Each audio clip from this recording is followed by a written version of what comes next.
नमस्कार मित्रों, कैसे आप सभी लोग? अच्छे हैं? बहुत अच्छी बात। मैं Rajesh, Shri GK Jain higher secondary school Raipuram Chennai 13। मित्रों, आज हम लोग 9th स्टैंडर्ड में यूनिट 4 भाग 1 में बौद्धिक जागृति और सामाजिक राजनैतिक बदलाव, लेसन का नाम क्या है?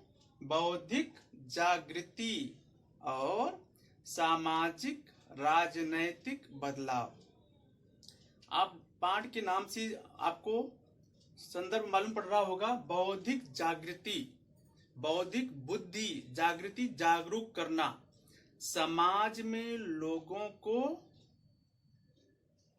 चाहे वो राजनीतिक परिस्थिति हो चाहे सामाजिक परिस्थिति हो, इन दोनों के प्रति लोगों को जागरूक करना, अर्थात लोगों को सतर्क करना, लोगों को बताना। ठीक है, इसी संदर्भ में हम लोग आज पढ़ने जा रहे हैं। तो इस लेसन में देखा जाए तो 6वीं शताब्दी में लगभग 6 फिलोसफर, 6 दार्शनिक आए, जिनमें कन्फ्यूशियस, जोस्टनिज्म, जैनिज्म, बौद्धनिज्म, थाईनिज्म और आजीविकास। कौन कौन थे? कन्फ्यूशियस, जोस्टनिज्म, जैनिज्म, बौद्धनिज्म, थाईनिज्म, आजीविकास। ठीक है, इन 6 में से सबसे पहले आज हम लोग कन्फ्यूशियस के बारे में चर्चा करेंगे। कन्फ्यूशियस 6वीं शताब्दी में 2 महान दार्शनिक, दोनों समकालीन थे, 2 महान दार्शनिक कन्फ्यूशियस और तोई लुसे चीन में पैदा हुए।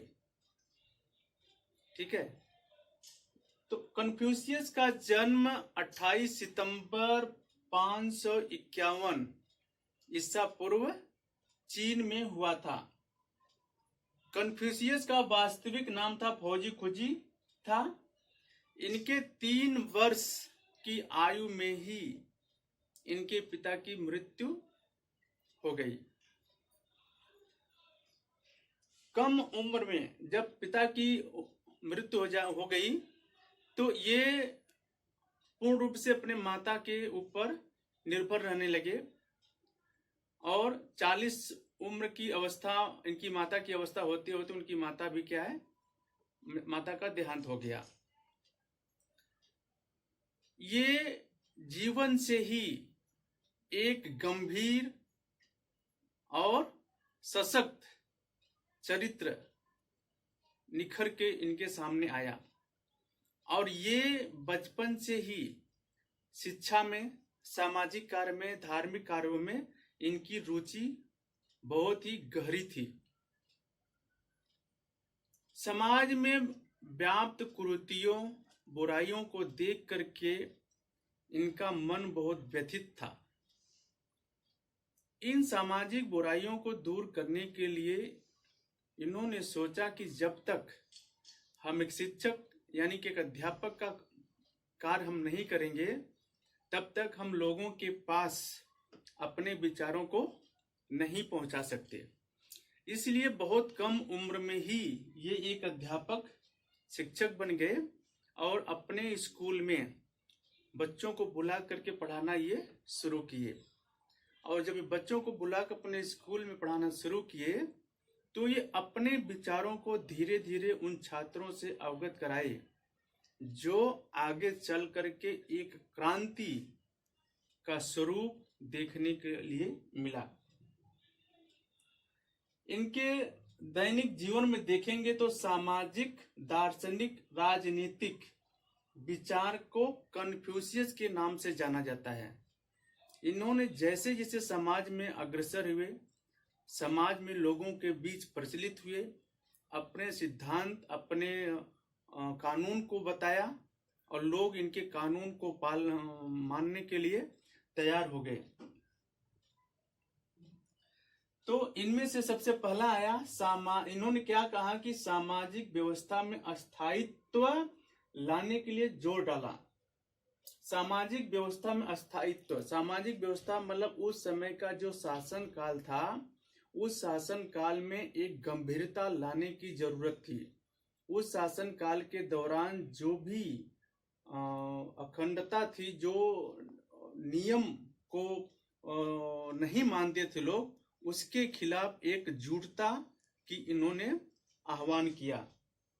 दूसरा आता है राजा व प्रजा दोनों के लिए सदाचार गुणों का आवश्यक बताया। राजा व प्रजा, जैसे एक परिवार में एक पिता और पुत्र का संबंध होता है, वैसे एक राज्य में, एक देश में राजा का, प्रजा का, पिता और पुत्र का संबंध होता है। अर्थात पिता अपने कर्तव्यों का निर्वहन करता है और पुत्र अपने कर्तव्यों का निर्वहन करता है। ठीक ऐसे राजा जो होता है देश काल में, वह अपने कर्तव्यों को गंभीरता से लागू करता है, अपने कर्तव्यों को पूरा करता है।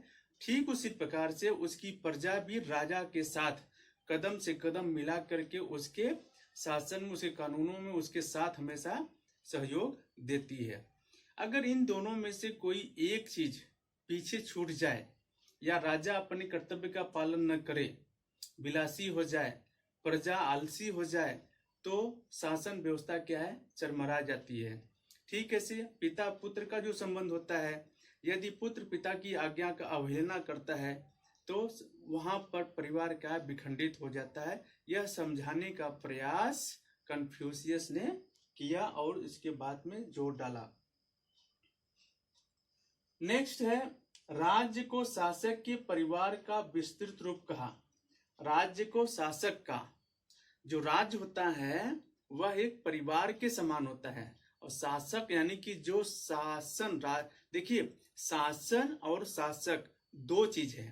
शासक का मतलब शासन करने वाला, और शासन मतलब जो देश काल होता है। ठीक है, तो क्या कहा यहाँ पे, राज्य को शासक के परिवार का विस्तृत रूप कहा। राज्य जो होता है और उस राज्य का जो राजा होता है वह पूरे समाज का, पूरे देश का वह क्या है, संरक्षक होता है। उसका क्या है, वो उसकी गंभीरता को उसको लेता है और सभी बुराइयों से अपनी प्रजा को दूर रखने की कोशिश करता है। अगला है समाज में श्रेणी तंत्रीय व्यवस्था का समर्थन किया। समाज में श्रेणी तंत्रीय व्यवस्था का समर्थन का मतलब क्या हुआ कि समाज में जो श्रेणी है, माने एक के बाद एक, एक के बाद एक और एक के बाद एक, अगर श्रृंखला बना करके शासन किया जाए तो समाज बेहतर रूप से कार्य करता है और प्रशासन अच्छा सुचारू रूप से चलता है। इसके आगे आता है सुव्यवस्थित मानव प्रेम का संदेश। मित्रों, कोई भी दार्शनिक हो, चाहे आप अरस्तु को ले लीजिए, अरस्तु का शिष्य प्लेटो था, उनको ले लीजिए, जितने भी दार्शनिक हुए हैं, सभी दार्शनिक जो है समाज के लिए, समाज के लोगों के लिए, राजनीति के लिए और आर्थिक व्यवस्था के लिए हमेशा मार्गदर्शक के रूप में सारे दार्शनिकों ने सुझाव दिया है। लेकिन समय समय के अनुसार जो देश का शासक होता है, जो देश का राजा होता है, उसको कहीं न कहीं इन दार्शनिकों से डर या भय लगता है। कहीं ये दार्शनिक, कहीं ये जो कन्फ्यूशियस है, सुकरात है या प्लेटो है, ये देश में तख्ता पलट न कर दे। अर्थात कहने का मतलब ये है कि देश में इनके विचारों को फॉलोअर्स, इनके विचारों की तरह मानने वाले लोग हो जाते हैं कि वहां पे राजा के नियमों को, राजा के कानूनों को अनदेखी कर देते हैं। अर्थात उनको विश्वासों को नहीं मानती, जितना इन दार्शनिकों के विचारों को लोग वरीयता देते हैं। ठीक है, नेक्स्ट आता है मानव प्रेम का संदेश दिया। माने कि जो भी दार्शनिक है वो समाज में जैसे भक्त और भगवान का संबंध होता है, वैसे राजा और प्रजा का संबंध होता है। राजा को प्रेम से, राजा को जनता से प्रेम होता है और जनता को राजा से प्रेम होता है। ठीक है, अगला है कर को हिंसक पशुओं के आतंक रूप है। कर जो है वह जनता के ऊपर, लोगों के ऊपर क्या, एक हिंसक पशु, जैसे एक हिंसक पशु होता है जो खतरनाक प्राणी होता है, जो किसी को हमेशा क्या तकलीफ पहुंचाता है। कर पशु पक्षियों को हिंसक रूप होता है, अर्थात कर जो है वह समाज में एक तरह से बहुत ही तकलीफ देता है। कर जो होता है जो जनता के ऊपर लगाया जाता है। नेक्स्ट आता है शासन अधिकार के अंतर्गत उसने उत्तम चरित्र व उत्तम शिक्षा पर जोर दिया। राजा को हमेशा उत्तम चरित्र वाला होना चाहिए। राजा सच्चे मार्ग पर चलेगा तो जनता उसको देख करके उसके मार्गों पर बताए हुए वो भी पीछे पीछे फॉलो करती है। उच्च शिक्षा पर जोर दिया। शिक्षा, जब समाज में लोग शिक्षित होंगे वे अपनी जिम्मेदारियों को समझेंगे और समाज से बुराइयों को दूर करने के भरसक प्रयास करेंगे। अगला आता है बुराई को देखना और सुनना नहीं चाहिए। बुराई को न तो देखना चाहिए और ना ही सुनना चाहिए। क्यों ऐसा उसने कहा? क्योंकि बुराई को देखने से, बुराई को सुनने से मन में बुरी भावना का जन्म होता है। इस कारण से ऐसे देखो महात्मा गांधी जी ने भी कहा है बुरा मत देखो, बुरा मत सुनो और बुरा मत कहो।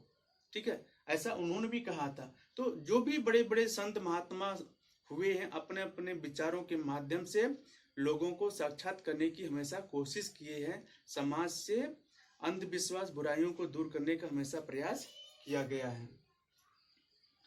हमें कोई कार्य लगातार करना चाहिए। कोई भी कार्य है, हमको अगर सफलता प्राप्त करनी है, सफलता लेनी है तो निश्चित रूप से हमको लगातार कार्य करना चाहिए, तभी जाकर हम सफल हो पाते हैं। ठीक है, जैसे रहीम जी ने कहा है ना कि रस्सी आवत जाते सिल पर होते निशान।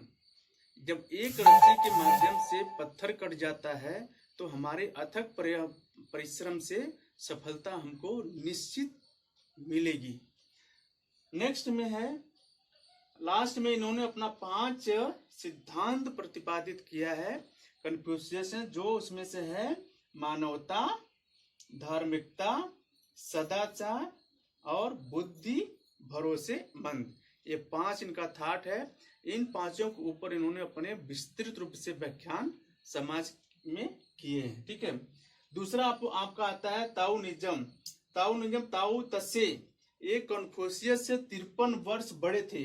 ताओ तसे का जन्म 604 ईस्वी में ह्यूआंग शहर में, जहां पर भी कोरोना का इतना बड़ा प्रकोप शुरू हुआ, वहां से उसी शहर में ताओ तसे का जन्म 604 ईसा पूर्व में हुआ था। ठीक है, राजनेताओं की साजिश और अपने समय के प्रचलित भ्रष्टाचार से निराश होकर, जैसा कि मैंने आपको पहले बताया, जब कोई दार्शनिक आगे निकलता है तो सरकार को उन दार्शनिकों से खतरा पैदा हो जाता है।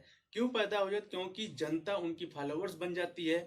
सरकार के अंडर में जनता नहीं रहती है तो वो उनको यातना देना शुरू करते हैं, उनको परेशान करना शुरू करते हैं। इस कारण से ताओ तसे जो थे वह निराश होकर चीन को छोड़ दिए और शांतिपूर्ण निवास स्थान में रहने के लिए चल दिए।